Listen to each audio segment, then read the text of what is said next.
ओम विद्यो दाम समप्रभां मृगपतिं स्कंधस्थितां भीषणां कन्याभिकरवालखेटविलसत् हस्ताविरासेवितां हस्तै चक्रगदाशिखेटविशिखां चापं गुणं तर्जनीं बिभ्राणमनलात्मिकां शशिधरां दुर्गां त्रिनेत्रां भजे। मां भगवते नमः। नमस्कार, स्वागत है आपका हमारे इस खास चैनल आचार्य वाणी में। इस चैनल के माध्यम से हम आज उपस्थित हैं वृषभ राशि वालों के लिए फरवरी का आरंभ काल किस प्रकार का योग बनाने वाला है। देखिए, वृषभ राशि वालों, फरवरी का आरंभ काल कई दिव्य मुहूर्तों को लेकर उपस्थित हुआ है, कई दिव्य योगों को लेकर उपस्थित हुआ है, कई ग्रहों के परिवर्तन के साथ उपस्थित हुआ है। आपकी राशि के अनुसार से यदि हम बात करें वृषभ राशि वालों के लिए, तो आपके लिए भाग्य में बड़ा जबरदस्त बूस्टर आने के योग बनने वाले हैं, क्योंकि वहाँ सूर्य पहले से चल रहे थे और इस फरवरी के आरंभ काल में बुध भी आ जाएंगे और साथ साथ मंगल भी उच्च के होकर वहाँ बैठ जाएंगे। मंगल आपकी राशि के अनुसार बात करें तो भाग्य जगाने का प्रयास करते हैं, क्योंकि आपके भाग्य स्थान में आकर मंगल उच्च के हो जाते हैं। पिछले काफ़ी लंबे समय से मंगल की स्थिति चल रही थी खराब, अस्त थे, फिर कहीं ना कहीं फंस रहे थे ग्रहों के योग में, ऐसे में शनि से दृष्ट हो रहे थे। अब मंगल होने जा रहे हैं उच्च, आपके भाग्य में भाग्य जगाने के रास्ते बनाने वाले हैं, बड़ा महत्वपूर्ण रहेगा आपके लिए। और बुध भी परिवर्तन की तरफ होकर जो अष्टम भाव में चल रहे थे, वहाँ शीर्ण अवस्था में थे, अब वो आपके लिए बहुत महत्वपूर्ण परिवर्तन का योग बनाएंगे, वो भी भाग्य में जाकर बैठ जाएंगे। तो ऐसे में विशेष तौर पर ग्रहों का योग जो चीज़ें बता रहा है उसको सिलसिलेवार तरीके से आपको समझ लेना चाहिए। और इस फरवरी के आरंभ काल में कई दिव्य मुहूर्त बनने वाले हैं, जिसमें एक छोटा सा कर्म आपके बड़े से बड़े कष्ट को दूर करने का योग बना सकता है। तो ऐसे में क्या रहेगा आपके भाग्य में ग्रहों का चाल, वो आप समझ लीजिए। देखिए, सबसे पहले बात कर लेते हैं 1 फरवरी की। तो 1 फरवरी को षष्ठी दिवस, षष्ठी तिथि है, गुरुवार का अवसर है और ग्रहों का योग परिवर्तन की तरफ है। बुध पहली फरवरी को ही परिवर्तन कर दोपहर को करीब करीब 2:20 पर मकर राशि में प्रवेश करेंगे, यानी अष्टम से हटकर नवम भाव में जाएंगे।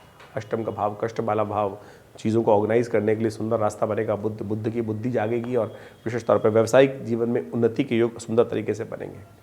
ऐसे में थोड़ा सा विशेष तौर पर स्वास्थ्य के मामले में ध्यान रखना पड़ेगा। सुबह का समय तो अच्छा दिखाई देता है, लेकिन मौसम परिवर्तन की तरफ जा रहा है, ऐसे में हल्की सी कुताही बरती ना तो स्वास्थ्य में आने वाले 2-3 दिनों में कहीं ना कहीं कष्ट में फंस सकते हैं। सारे नहीं फंसेंगे, लेकिन जहाँ पे ग्रहों की स्थिति है तो ध्यान रखें। तो यही तो उपाय है, सावधान हो गए कि भाई ऐसा नहीं है कि एकदम कपड़े बदल देना है, ध्यान रखना है, कपड़े कम पहनने शुरू करते हैं। सर्दी लग सकती है, जाते हुए कष्ट दे सकती है, ध्यान रखते हुए कार्य करने की ज़रूरत है। नहीं तो कहीं ना कहीं चीज़ों को ध्यान रखते हुए नहीं करेंगे तो परेशानी में फंसेंगे। महामृत्युंजय मंत्र का जप करें, ध्यान रखते हुए कार्य करें तो आपके लिए अच्छे योग बनेंगे। उपाय के तौर पर आप विशेष तौर पर केसर का सेवन करें, केसर का तिलक करें, पीली चीज़ों का दान करें, ये सुंदर उपाय है। भद्रा रहेगी इस दिन, करीब करीब जो 2:30 बजे से आरंभ होगी, तो नए कार्य आरंभ करने के लिए 2:30 बजे का समय ठीक नहीं है, 2:30 बजे के बाद बचना चाहिए। 2:30 बजे से पहले कोई नया कार्य आरंभ करना हो तो कर सकते हैं।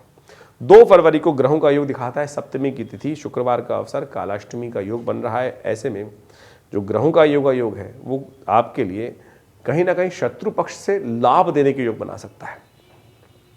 शत्रु पक्ष में कहीं ना कहीं आपके द्वारा जो कार्य वो कर रहे हैं कार्य, उसके द्वारा कहीं ना कहीं कष्ट में, यानी थोड़ी सी जो चाल है वो थोड़ी सी ध्यान रखने वाली है। 2 धारी तलवार है, कहीं ना कहीं हल्की सी गलती करी तो आप फंस सकते हैं। थोड़ा सा क्रिटिकल टाइम है, ध्यान रखते हुए चलने की ज़रूरत है। स्वास्थ्य का भी ध्यान रखें, धन का भी ध्यान रखें। धन आने और जाने दोनों के योग दिखाई देते हैं। हल्की सी गलती शत्रु को ज़्यादा शक्ति दे सकती है और हल्की सी ध्यान आपको विजय दिलवा सकता है। तो ऐसा योग बन रहा है, ध्यान रखते हुए कार्य करें। ऐसे में गौ सेवा करना आपके लिए सबसे श्रेष्ठ उपाय है, करिए, कल्याण होगा। 3 फरवरी को शनिवार का अवसर है और विशेष तौर पर अष्टमी तिथि है। देखिए, इस बात का ध्यान रखें, वृषभ राशि वालों के लिए इस वक्त ग्रहों का योग चल रहा है जो वो विशेष तौर पर बड़ा महत्वपूर्ण है। आपकी राशि के अनुसार से हम बात करें तो इस वक्त बृहस्पति महाराज आपके 12वें भाव में चल रहे हैं और बाकी शनि महाराज वगैरह सब सफलता देने के प्रबल योग बनाए जा रहे हैं। बृहस्पति का यहाँ जो ट्रांजिट है वो कहीं ना कहीं लाभ से थोड़ा वंचित करने के योग देता है, तो ध्यान रखते हुए कार्य करने की ज़रूरत है। ऐसे में विशेष तौर पर शनि को थोड़ा ठीक करने, थोड़ा बूस्ट करने का प्रयास करें। तो ऐसे में शनि को ठीक करने के लिए हनुमान जी का पाठ करें। शनि का जो दृष्टि बृहस्पति पे पड़ रही है वो बृहस्पति के दुष्प्रभाव कहीं ना कहीं कम करने का योग बना सकती है। तो ऐसे में हनुमान जी का सहारा लीजिए, हनुमान जी को चोला चढ़ाइए, इससे कष्ट दूर होने के योग बनेंगे।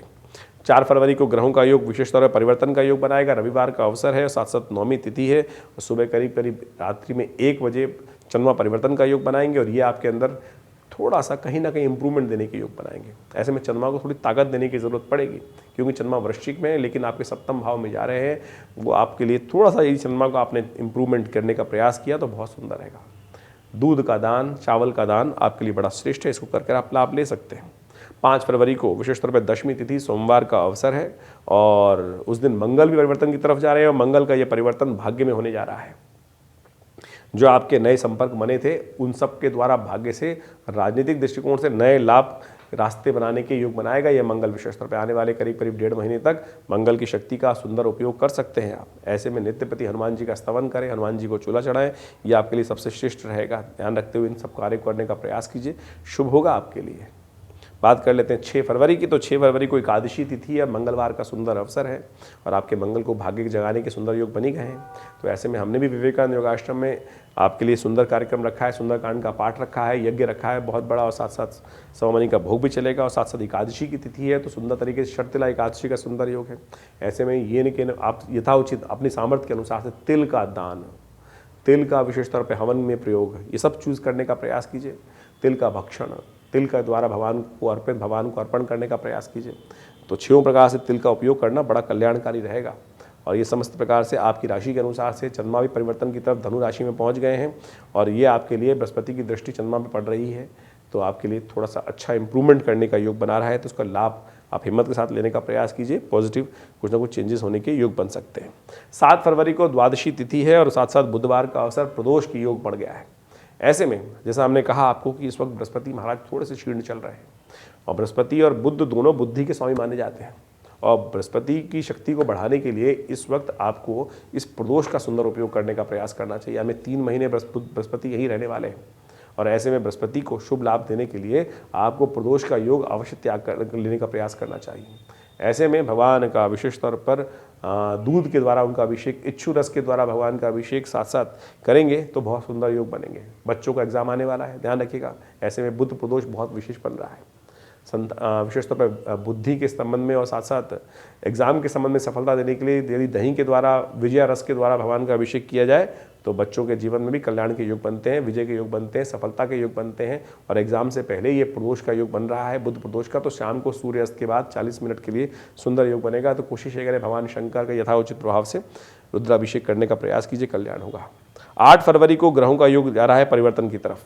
इस दिन विशेष तौर पर मंगल भी परिवर्तन की, चंद्रमा भी परिवर्तित करके भाग्य में पहुंच जाएंगे। सज्जनता, धर्म में कार्य, धर्म में इच्छा, ये सब धर्म युक्त कार्य कई प्रकार से आपके लिए मनोमस्तिष्क में सुंदर योग बनेगा। लेकिन ध्यान रखिएगा कुछ गलत लोग लगातार आप पर कुछ आघात करने का प्रयास कर सकते हैं। तो जो भी कार्य कर रहे हैं, फ़ोन आ रहे हैं, कहीं ना कहीं से कुछ नई चीज़ आ रही है, आजकल फ़ोन पे बहुत फ्रॉड चल रहे हैं, तो किसी के प्रपंच में ना फंस जाएगा। अपनी सरलता के कारण से लोग आपको ठग सकते हैं, इस बात का ध्यान रखते हुए कार्य करें। केसर का तिलक करें, केसर का सेवन करें, हल्दी का सेवन करें, हल्दी से विशेष तौर पर हल्दी वाले दूध का सेवन करें। ये सब उपाय हैं, इसको करें क्योंकि महाशिव शिवरात्रि भी है, भगवान शिव का भी ध्यान करें, कल्याण होगा। एक बात का ध्यान रखें, सुबह 11:15 के बाद से लेकर करीब करीब रात के 10 बजे तक भद्रा का योग है। तो नए प्रोजेक्ट्स को, नए कार्यों को दोपहर को करीब करीब 11:15 बजे के बाद ना करें तो अच्छा रहेगा। 9 फरवरी को मौनी अमावस्या का योग है, चतुर्दशी और अमावस्या का योग बन गया, लेकिन अमावस्या क्षय है इस दिन। तो नए कार्य, नए जीवन को आरंभ करने के लिए दिन अच्छा नहीं है। कोई नया मुहूर्त करने के लिए भी दिन कतई ठीक नहीं है। विवाह इत्यादि को सवाल ही नहीं उठता है, नए मुहूर्त का तो सवाल ही नहीं उठता है, क्योंकि अमावस्या और साथ साथ क्षय तिथि तो किसी प्रकार भी ठीक नहीं है। इस बात का ध्यान रखते हुए कार्य करना है। शुक्रवार का अवसर, उस दिन मौनी अमावस्या, पुण्य का कमाने का अवसर है। स्नान कर दान करने से, यज्ञ करने से, छाता दान करें, गर्म वस्त्रों का दान करें, तिल से बनी चीज़, गुड़ से बनी हुई चीज़, काले वस्त्र, ऊनी वस्त्र, ये सब दान करके बहुत सुंदर तरीके से लाभ ले सकते हैं। क्यों? क्योंकि इस दिन अमावस्या का सुंदर योग है और साथ साथ श्रवण नक्षत्र विद्यमान है और साथ साथ एक व्यतिपात नाम का योग बन गया। संपूर्ण पृथ्वी का जल गंगा के समान पवित्र हो जाता है और कहा जाता है उसमें स्नान कर यदि हम दान पुण्य करेंगे, तर्पण करेंगे तो समस्त प्रकार का पूरे वर्ष के लिए हमारे पुण्यों का अकाउंट अद्भुत प्रकार से बढ़ने के योग बनेंगे। तो अवश्य करने का प्रयास कीजिए। चंद्रमा धर्म भाव में उपस्थित है, धर्म कार्य में करके बहुत सुंदर तरीके से भाग्य को जगाने के लिए अपने आप को तैयार कर सकते हैं। 10 फरवरी का दिन बहुत अद्भुत दिवस है। गुप्त नवरात्रि आरंभ हो रहे हैं और इस बात का ध्यान रखिएगा, बड़ा सुंदर दिवस है ये। गुप्त नवरात्रि का आरंभ माघ मास के प्रतिपदा से, शुक्ल पक्ष की प्रतिपदा से गुप्त नवरात्रि आरंभ हो जाते हैं। माँ भगवती के स्तवन के सुंदर दिवस यदि गुप्त रूप से हैं, इसका बखान नहीं किया था। गुप्त नवरात्रि है, गुप्त जैसे चैत्र की नवरात्रि उस प्रकार से फिर विशेष तौर पर फिर आपके लिए अश्विन के नवरात्रि आती है। इसी प्रकार से जो गुप्त नवरात्रि आती हैं वो भी 2 आती हैं। जो माघ की नवरात्रि है वो चुपचाप भगवती का पूजन करने के लिए तंत्रोक्त विधि के अनुसार से इस समय में शतचंडी, सहस्त्रचंडी इत्यादि जो भी आप कर सकें बहुत सुंदर तरीके से मनोकामना सिद्धि के योग देने वाले हैं। इस दिन बुध ग्रह अस्त हो जाएंगे क्योंकि सूर्य के बहुत सन्निकट आ जाएंगे।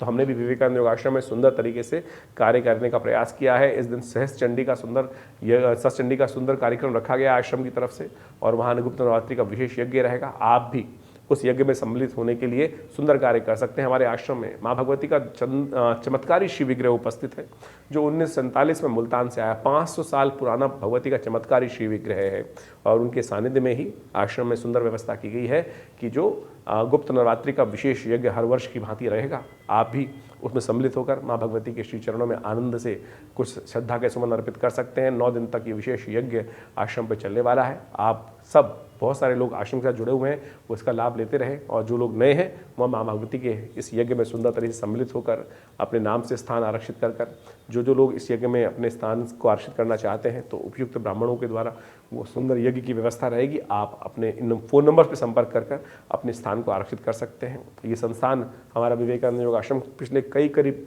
50-60 सालों से अध्यात्म के क्षेत्र में अद्भुत कार्य कर रहा है और आप सब उस यज्ञ में सम्मिलित हो सकते हैं जो भगवती माँ दुर्गा के सानिध्य में यहाँ आश्रम पे किया जाएगा। बड़ा चमत्कारी यज्ञ रहता है और अद्भुत रूप से मनोकामना सिद्धि करने वाला है।